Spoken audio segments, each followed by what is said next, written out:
베드로전서 2장 11절에서 25절까지입니다.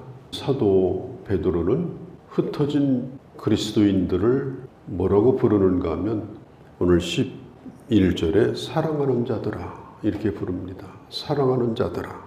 비록 나그네 되어 살아가는 아주 초라하고 가난하고 세상적으로 보면 참 불쌍한 사람들이지만 그러나 베드로는 그들을 향해서 사랑하는 자들아. 그리고 또 이렇게 부릅니다. 거류민과 나그네 같은 너희. 지나가는 사람, 잠시 머무르는 사람, 그게 거류민과 나그네예요.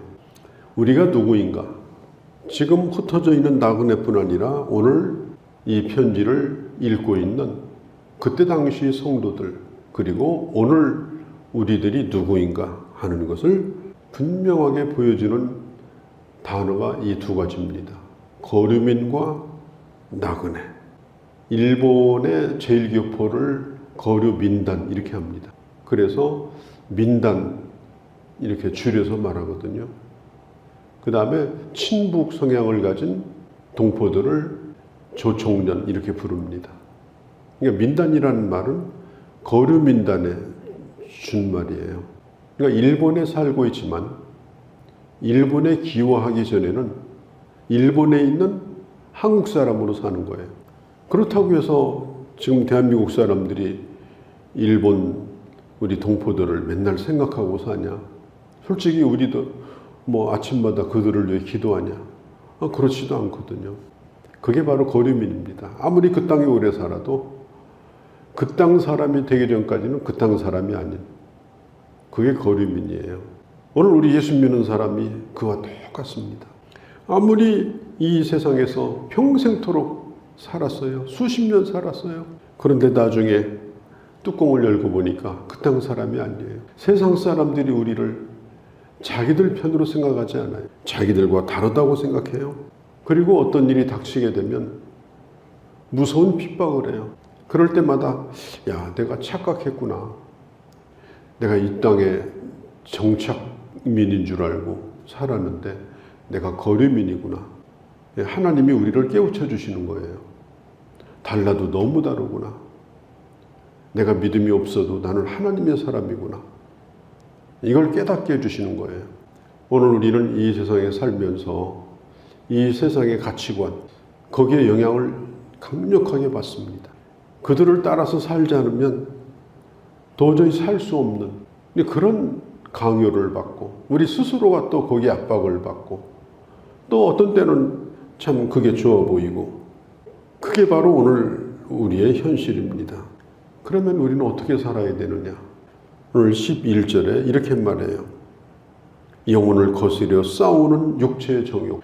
우리가 하나님의 사람으로 살아가는데 방해가 되는, 해가 되는 우리의 욕심들. 그게 다 육체의 정욕입니다. 우리 안에는 이런 욕심들이 가득합니다. 그런데 문제는 뭐냐면 이 욕심이 제어가 잘 안 된다는 거예요. 우리가 차 운전을 하는데 자꾸 이게 브레이크가 풀려요. 브레이크가 자꾸 안 밟혀요. 그건 너무너무 위험한 거잖아요. 밟혀야 되거든요. 그만하자 그러면 그만해야 되는 거고 아니다 그러면 아니어야 되는데 이게 제어가 안 돼가지고 계속해서 그 욕심에 끌려가고 이렇게 하게 되면 이게 얼마나 위험한 것인가. 오늘 나그네 된 우리일지라도 주님은 이렇게 말씀합니다. 우리의 영혼을 거스리는 우리 영혼의 욕구, 우리 영혼의 그 영혼의 아름다움 이것을 깨는 그런 욕심으로부터 그것을 스스로 제어하도록 해라. 때로 우리가 그런 쪽으로 간다 하더라도 언제든지 하나님의 사람의 자리로 돌아올 수 있도록 그렇게 해라. 육체의 정욕을 제어하라. 그렇게 말하고 있습니다. 근데 이 제어하는 것은 이제 소극적인 거죠. 이제 자꾸 브레이크만 밟고 살면 그 차가 꼼짝도 못 하는 거예요. 나는 브레이크만 확실히 밟고 살겠다. 그러면 그 차가 1m도 못 가요. 이제 가야 될 때는 가야 되는 거거든요. 그게 뭐냐? 적극적으로 12절에 선을 행하는 겁니다.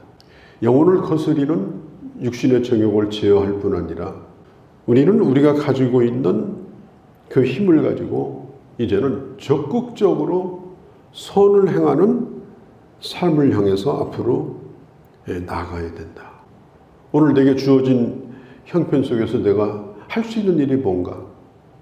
이런 일들을 우리는 생각하면서 우리 하나하나가 개인의 삶의 처지가 다 다르니까, 만나는 사람도 다르니까 내게 주어진 처지 속에서 하나님의 사람됨을 드러내는 일을 적극적으로 하면서 살아야 된다 라고 하는 것입니다. 그런 얘기를 해요. 영성의 기본은 상식이다. 그러니까 상식만 지키고 살아도 괜찮다. 상식적이지 못한 사람들이 너무나 많기 때문에 세상이 시끄럽다. 신자들마저 그렇다. 우리는 세상 사람들이 생각하는 상식적인 그런 차원을 뛰어넘어서 이 세상 사람들이 볼 때 역시 다르구나. 예수 믿는 사람은 우리와 많이 다르구나. 이기적이지 아니하고 다른 사람을 먼저 생각하는 그런 생각, 이타적인 그런 사람이구나. 또 배려하는 사람이구나. 욕심을 많이 버리고 사는 사람이구나. 근데 이런 것들을 이 세상 가운데서 보여줘야 된다라고 하는 것입니다. 야곱의 왕인 바로가 야곱에게 묻잖아요. 어떻게 사셨습니까? 참 그 말이 의미가 있어요. 어떻게 사셨습니까? 만일 우리에게 그렇게 물어본다면 뭐라고 대답할까? 한번 생각해 볼 필요가 있습니다. 야곱은 이렇게 대답했어요. 내 인생 130년이 험악한 나그네 길이었습니다. 거기에 그 답이 있는 거예요. 오늘도 우리는 우리 스스로가 나그네라는 사실을 잊으면 안 됩니다. 오늘 안티 기독교 세력이 많아요. 그런 사이트도 많고, 그래서 기독교를 얼마나 공격을 하는지 몰라요. 모함을 하고 없는 얘기를 지어내가지고 뿌리고, 그런 목적을 가지고 활동하는 안티 기독교 그런 그룹들이 있어요. 그럴 때 우리가 그들과 논쟁해가지고 맨날 가서 쫓아다니면서 싸우고 옳으냐 그러냐, 그런 방법으로 하는 건 우리 방법이 아니라는 겁니다. 우리는 적극적으로 악을 악으로 갚지 않냐고 선으로 갚고, 그리고 적극적으로 선을 행함으로 예수 믿는 사람은 우리와 많이 다르구나. 예수 믿는 사람은 확실히 하나님의 사람들이구나. 소속이 다르구나. 그리고 이 세상에 대하여 큰 욕심이 없는 사람이구나. 이런 것에 대하여 우리는 분명하게 보여줘야 됩니다. 그래야 예수 안 믿는 사람이 감동을 받고, 우리가 괜히 예수 믿는 사람을 욕했구나. 혹시 이상한 사람도 있지만 다 그런 건 아니구나. 적어도 나를 만나는 사람은 그런 생각을 바꿀 수 있도록 그런 역할을 우리가 해줘야 된다. 그게 바로 우리 책임이다 라고 하는 것입니다. 그리고 13절서부터 보면 18절까지입니다. 우리가 이 세상에서 우리는 이 세상의 시민으로 살아가죠. 권력자가 있고, 옛날 같으면 왕이 있고, 또 직장에도 직장 상관이 있고, 이럴 때 이 세상에서 나는 누구냐? 이렇게 말하죠. 인간의 모든 제도를 주를 위하여 순종하되, 내가 비굴하게 권력 앞에 무릎을 꿇고 그들에게 잘 보이려고 이렇게 하는 것이 아니라 주님을 위하여 우리가 이 제도를 존중해주고 존경할 자를 존경하고, 또 내 위에 있는 권위에 대해서 존경하는 태도를 가지고, 또 직장에서도 또 그런 태도를 가지고, 이건 비굴한 것이 아니라 주를 위하여 우리는 그렇게 해야 된다. 왜냐하면 이 사회 제도라고 하는 것은 하나님이 인간에게 주신 일반 은총입니다. 하나님이 주신 일반 은총이 뭐예요? 물과 공기, 일반 은총이에요. 물과 공기가 없다면 숨을 어떻게 쉬고 삽니까? 하나님 주신 은총이에요. 그런데 예수 믿는 사람에게만 주신 것이 아니라 일반이에요. 안 믿는 사람도 똑같이 주신 은총이에요. 그것도 하나님의 은총입니다. 그러면 국가나 제도, 자, 우리나라는 자유민주주의, 또 자유시장 경제제도입니다. 그러면 이런 제도를 우리에게 주셨는데 이것은 하나님이 우리에게 주신 축복입니다. 그리고 이걸 우리가 지켜야 돼요. 자유민주주의도 지켜야 되고 국가가 경영하는 그런 국유화가 아니라 자유시장경제 제도도 지켜야 되고 그게 우리가 해야 될 일입니다. 그리고 그걸 존중해야 돼요. 그리고 그런 환경, 우리가 공기나 물을 생태계라고 해요. 생태계. 이 생태계가 파괴되면 숨 쉴수록 이게 몸이 파괴되고 물 먹을수록 나빠져요. 그리고 숨 안 쉬고 안 먹을 수가 없어요. 그러니까 생태계가 나쁘면 참 이게 고통스럽습니다. 그런데 이 생태계 가운데 하나가 뭐냐? 건전한 그런 이 사회, 건전한 상식이 통하는 사회, 정의로운 사회, 그리고 건강한 사람들이 건강한 생각을 가지고 편안하게 살 수 있는 사회, 이런 생태계가 다 파괴돼 버리면 살 수가 없는 거예요, 이 땅에. 그래서 그런 세상을 만들도록 스스로 노력을 해야 됩니다. 좋은 세상을 만들도록 우리가 좋은 사람으로 사는 노력도 해야 되고, 또 권력이 그걸 못하면 똑바로 하라고 또 얘기도 하고, 우리가 그런 역할도 우리가 해야 된다 하는 걸 이 성경 말씀이 이걸 가르쳐주고 있는 것입니다.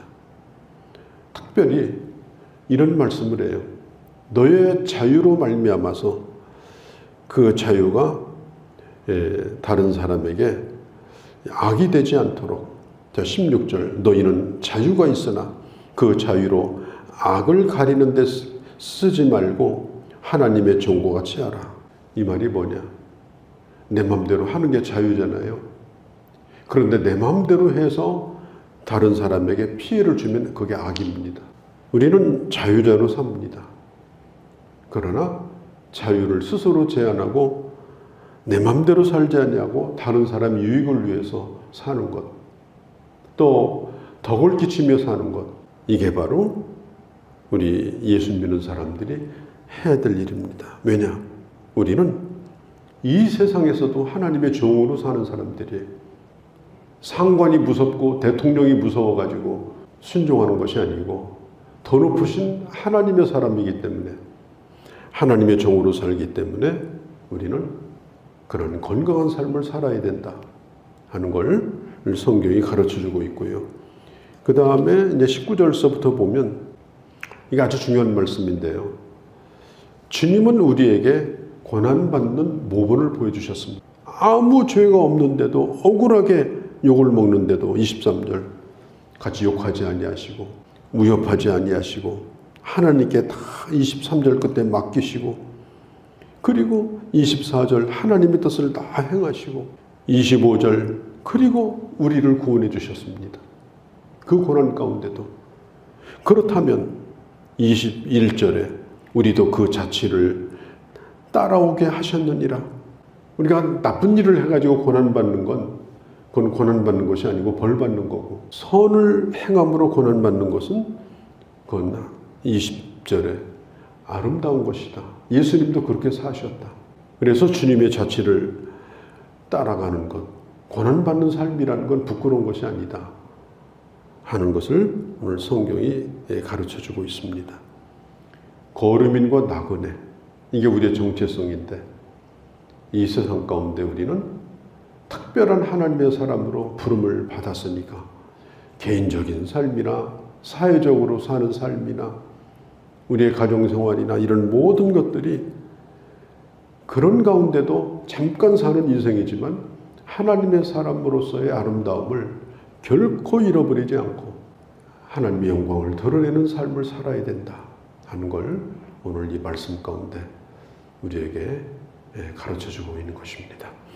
거룩하신 우리 아버지 하나님, 거류민과 나그네, 그러나 아무렇게 살아도 되는 것이 아니라 영혼을 거스려 싸우는 욕심을 제어하며 적극적으로 힘을 내어 하나님의 사람답게 선을 행하며 그러나 억울하게 고난받을 때도 잘 견디며 건강한 하나님의 사람으로 이 사회의 일원으로 살아가는 그리하여 하나님의 종됨을 언제나 잃지 않고 하나님 앞에 섰을 때에 아름다운 보상과 칭찬을 받는 그런 주의 사람으로 저희들 살 수 있도록 지혜와 능력을 주시고 또 이걸들 잊지 않고 사는 저희가 되게 하여 주옵소서. 예수님의 이름으로 기도하옵나이다. 아멘.